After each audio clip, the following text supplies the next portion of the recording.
अस्सलाम वालेकुम सर।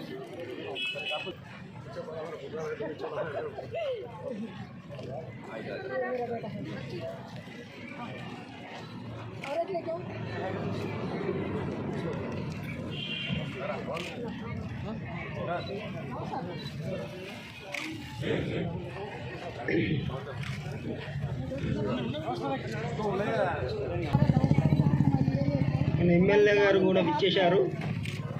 ఒక 5 minutes.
मेरे माँ और बहनों, आप लोगों के सामने मैं क्या बताऊं, जो एमएलए साहब के जो कारनामे हैं उनकी कोशिश का नतीजा है कि इनको मैडम को मालूम आपके उनके जो कोशिश करे हैं, बहुत कुछ कोशिश करके आज एक काम पे लाए हैं। तो ये जो काम आप लोग जो सीखने जा रहे हैं, इंशाल्लाह इसके ऊपर बहुत मेहनत कर सीखिए। और इसलिए क्योंकि और भी हुकूमत हमारी बहुत कुछ करने वाली है, आप लोग समझ अंदाज़ा नहीं लगा सकते वो क्या क्या काम कर रहे हैं।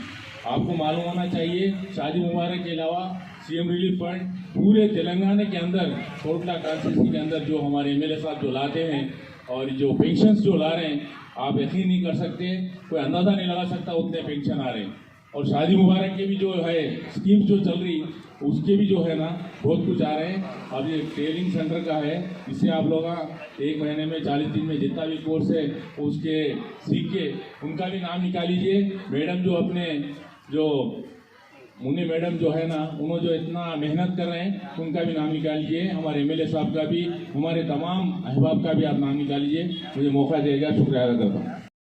మరియు మగ్గం శిక్షణా కార్యక్రమానికి ముఖ్య అతిథిగా విచ్చేసిన గౌరవనీయులు మన కొరుట్ల ఎమ్మెల్యే, తిరుమల తిరుపతి దేవస్థానం మెంబర్, జిల్లా టీఆర్ఎస్ అధ్యక్షుడు కల్వకుంట్ల విద్యాసాగరరావు గారు, state minority corporation chairman Imtiaz గారు, మున్సిపల్ వైస్ చైర్మన్ పవన్ గారు, ఈ వార్డు కౌన్సిలర్ సుజా మురళీధర్ గారు, మిగతా కౌన్సిలర్లు ఎంఆర్ఓ గారు, బాబా గారు, సజ్జు గారు, రహీం గారు, రఫీ గారు, మోహన్ రెడ్డి గారు, టీఆర్ఎస్ కోట్ల పట్టణంలో వికెల్పూర్ గ్రామంలో, ఇది కూడా కోట్ల పట్టణం అయిపోయిందంటే వికెల్పూర్ వార్డులో రాష్ట్ర మైనార్టీ కార్పొరేషన్ ద్వారా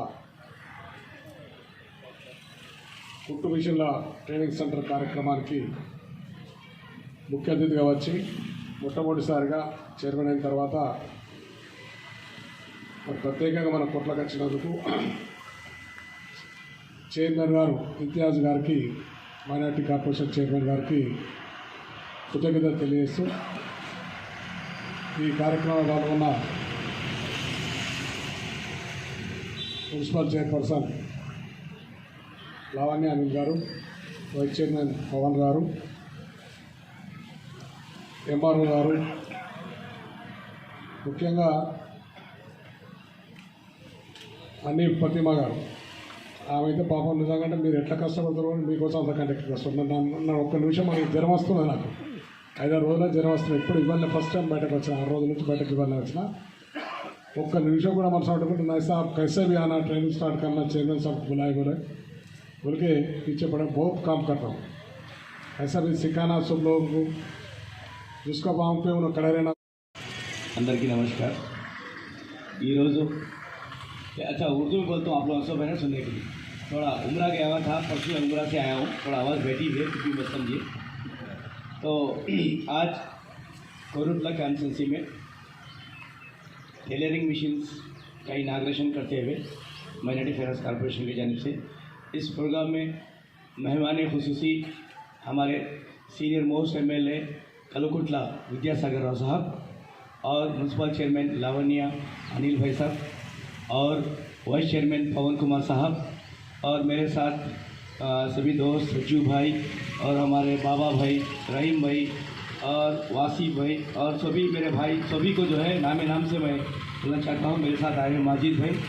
और इस प्रोग्राम की करता धरता आप सबके लिए, आपको टेलरिंग सिखाना, आप लोगों को जो है कुछ आगे चल के अपने आप को इस हुनर बना कर जो है आप अपने घर बैठ के हो या कहीं भी जाके टेलरिंग सीख के 4 पैसे कमाने की जो सख्त कोशिश कर रही है वो साहिबा जो है, मैं सलाम अर्ज़ करता हूँ मेरी अनीस बड़ी बहन को कि आपने जो है इतने सारे अपने बहनों को जो है बाहर लाकर जो टेलरिंग सिखा के जो उनको हुनर सिखाना चाहते, बहुत आसान काम नहीं है, बहुत मुश्किल काम है. तो इसके लिए मैं मुबारकबाद पेश करता हूँ हुकूमत तेलंगाना KCR साहब की जानिब से. तो मैं आपको बताना ये चाहता हूँ कि हम पिछले हुक्मरान में अपना वोट 50 साल से डालते डालते ज़ाया करते हुए आए, लेकिन किसी ने नहीं सोचा था कि हमारे बच्चों को पढ़ाने के लिए स्कूल खोला जाए, हमारे बच्चों की शादी के लिए शादी मुबारक जैसे स्कीम लाए.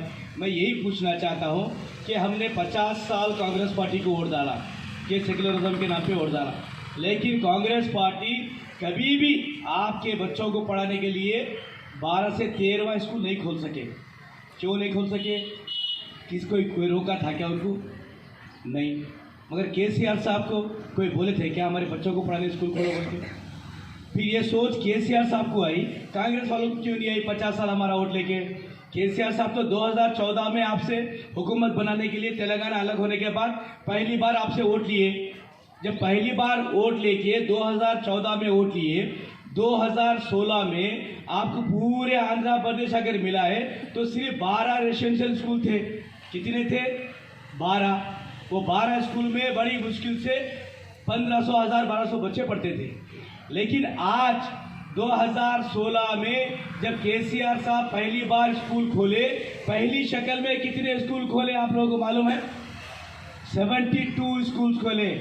72 स्कूल आपके बच्चों को पढ़ाने के लिए खोले. एक लड़के के एक लड़की के ऊपर 1,20,000 हुकूमत KCR साहब के आपके बच्चों पे खर्च करी. यही काम पिछले 50 साल से कांग्रेस हुकूमत क्यों नहीं करी? हम ये पूछना चाहते हैं.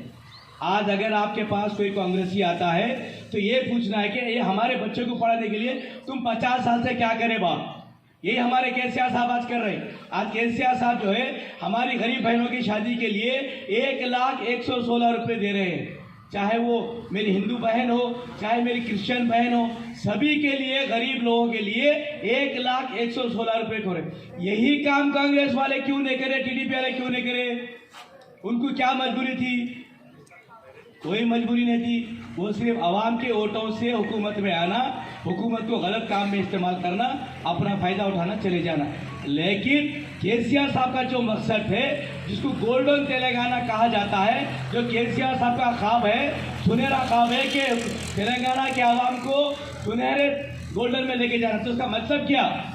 गोल्डन तेलंगाना का मतलब क्या? कि हर आदमी मसावी होना चाहिए, चाहे हिंदू हो, मुसलमान हो, सिख हो, ईसाई हो, कि अपने बच्चे पढ़ लिख के नौकरियां करें, अपने बच्चों को हर वो चीज़ मिले जो सबके बराबर हो। तो हुकूमत ये चाहती है सबको मसावी तौर पे जो है आगे तरक्की की तरफ लेके जाना। जिस दिन सब मसावी हो जाएंगे, केसीआर साहब का मकसद जो हुकूमत तेलंगाना गोल्डन तेलंगाना बनाना चाहती है वो जब कंप्लीट होगा, तो मैं ये बोलना ये चलना काम कर रही है। तो हमारा क्या फर्ज बनता है, हम हुकूमत को क्या देने वाले हैं? आप बोलिए आपके बच्चे को पढ़ा रहे, आपकी बहन की बच्ची की शादी कर रहे, आपके बच्चे को पढ़ाने के लिए बैरुल मुमालिक को जो है 20 लाख रुपए सब्सिडी के तौर पे आपके बच्चों को बाहर के मुल्क में पढ़ाया जा रहा है, आपको पेंशन दिया जा रहा है, आपके हर वो चीज़ में आपकी हिफाजत की जा रही है। वैसे वक्त हुकूमत आपसे क्या चाहती है? हुकूमत आपसे ये चाहती है जब इलेक्शन आता है, जब जो हुकूमत आपको काम करती है वो हुकूमत के तरफ 2 कदम आगे बढ़ के आपका हक इस्तेमाल जो वोट की शक्ल में होता है उसको इस्तेमाल करने का होता है। अगर आपके तरफ 2 कदम आगे बढ़ के कोई काम करना चाहता है, आप अगर उसको 1 वोट डालेंगे वो 10 कदम आपके तरफ बढ़ के काम करेगा। यही हुकूमत का होता है। केसीआर साहब ये चाहते हैं, केसीआर साहब एक ऐसी सेकुलर शख्सियत है, एक अखिलियती दोस्त है जो ये चाहते हैं कि सचार कमेटी की रिपोर्ट कांग्रेस ने बनाई, लेकिन कांग्रेस पार्टी सचार कमेटी की रिपोर्ट में यह तय हुआ कि माइनॉरिटीज़ जो है हमारे एससी भाइयों से पर नीचे हैं और पढ़ने पढ़ाई के उसमें एजुकेशन के तौर पे हो चाहे फाइनेंस के तौर पे हो, हर वो चीज़ में जो है हम बैकवर्ड हैं। ये केसीआर साहब महसूस करें। महसूस करने के बाद सब में पहले अगर किसी माइनॉरिटी के घर को तरक्की की तरफ ले जाना है तो उस घर में तालीम होना चाहिए। आपके घर में एक बच्चा अगर तालीमी याफ्ता बनता है, अगर वो नौकरी करता है, पूरे घर को पाल पोसता है वो। ये हमारी केसीआर साहब की सोच है। तो केसीआर साहब ये चाहते हैं कि आपके बच्चों को पढ़ा जाए, आपकी बुनियाद सही की जाए। अगर बुनियाद सही होगी तो आप एक ने 5 फ्लोर घर के बना सकेंगे। यानी कि अगर आपके घर में एक बच्चा तालिब इल्म होके अगर नौकरी करता है तो आपके आने वाली पीढ़ियों को जो है उसको सिस्टम पे जो है 1 के बाद 2, 3 के बाद नौकरी करना शुरू करेगा। जो पढ़ लिख के नौकरी करेगा वो भी पढ़ाएगा। आज केसीआर साहब 5th क्लास से शुरू करके इंटरमीडिएट तक आए। आप दुआ कीजिए केसीआर साहब को आने वाले दौर में हमारे कलवा हमारे विद्यासागर राव साहब को आज 4थी मरतबा मिले हैं, 5वीं मरतबा चिख्तियाल डिस्ट्रिक्ट में सब में ज़्यादा हाईएस्ट वोट हमारे विद्यासागर राव साहब को आना चाहिए। मैं आप लोगों से वादा कर रहा हूँ, आप लोग मेरी माँ बहनें हैं, मैं आपको बताना चाहता हूँ आज पूरे हिंदुस्तान में अगर आप हिफाजत से हैं तो वो तेलंगाना में हिफाजत से है, वो केसीआर साहब की सदारत में हिफाजत से है। आज हमारे विद्यासागर राव साहब की सदारत में आप हिफाजत से हैं। आप अपने आगे मेरी बहन भाई आगे आधी रात को कॉलेज को जाके बाजार में जाके सही सलामत घर को वापस आ रही है तो हमारे विद्यासागर राव साहब की सदारत में और केसीआर साहब की सदारत में। मैं ये बोलना चाहता हूँ कि आने वाला दौर ऐसा होगा कि हम जो है मेहनत करके आगे बढ़ के तरक्की करेंगे तो केसीआर साहब हमको साथ में हाथ में पकड़ के लेके चलेंगे।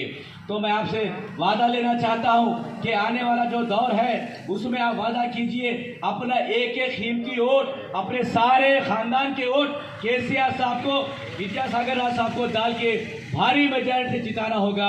ये मैं आप लोगों से वादा करता हूँ। और मैं आपको ये बताना चाहता हूँ जिस तरह से अनीस बेगम जो है मैडम जो है जिस तरह ट्रेनिंग सेंटर खोले हैं आने वाले दौर में और आपको कुट्टू मिशन दिया जाएगा। आपको जितने लोगों को कॉन्स्टिट्यूंसी में कुरुटला एमएलए साहब बोलेंगे इंशाअल्लाह मिशन दिए जाएंगे। आपके बच्चों को पढ़ाने के लिए कंप्यूटर सेंटर्स खोले जाएंगे और जो आप चाहते हैं वो सब कुछ होगा। कब होगा? जब आपके विद्यासागर साहब 5वीं मरतबा एमएलए बन के आगे तरक्की करेंगे, जब होगा। मैं आप लोगों का भाई हूँ, मैं जो करता हूँ अल्लाह को हाजिर नाजिर बोल रहा हूँ। आज हम हिफाजत से हैं केसीआर साहब की तरफ से, तो लिहाजा जो है मैं आपसे उम्मीद रखता हूँ आने वाला दौर हमारे विद्यासागर साहब को 5th टाइम पे भारी मेजॉरिटी से जिताना होगा, केसीआर साहब को 5th चीफ मिनिस्टर बनाना होगा। ये हमारा फर्ज बनता है। शुक्रिया, खुदा हाफिज़।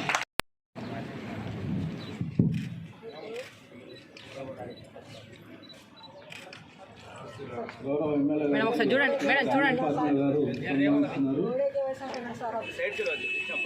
చూడండి సార్, ఇది చూడండి, అందరూ ఒకసారి చూడండి మేడం, ఒకసారి చూడండి సార్.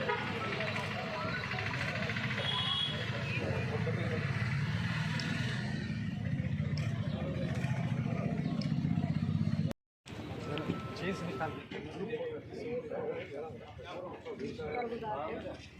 पहला प्रोग्राम है अपना प्रोग्राम को आ जाओ सर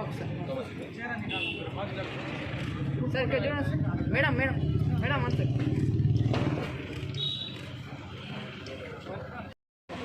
आइए आप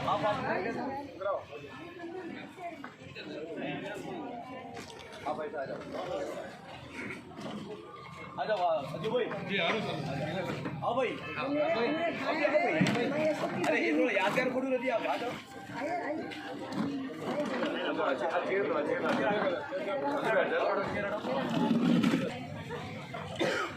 కొంచెం ఇంకా రాని కొంచెం ఇంకా కొంచెం ఇంకా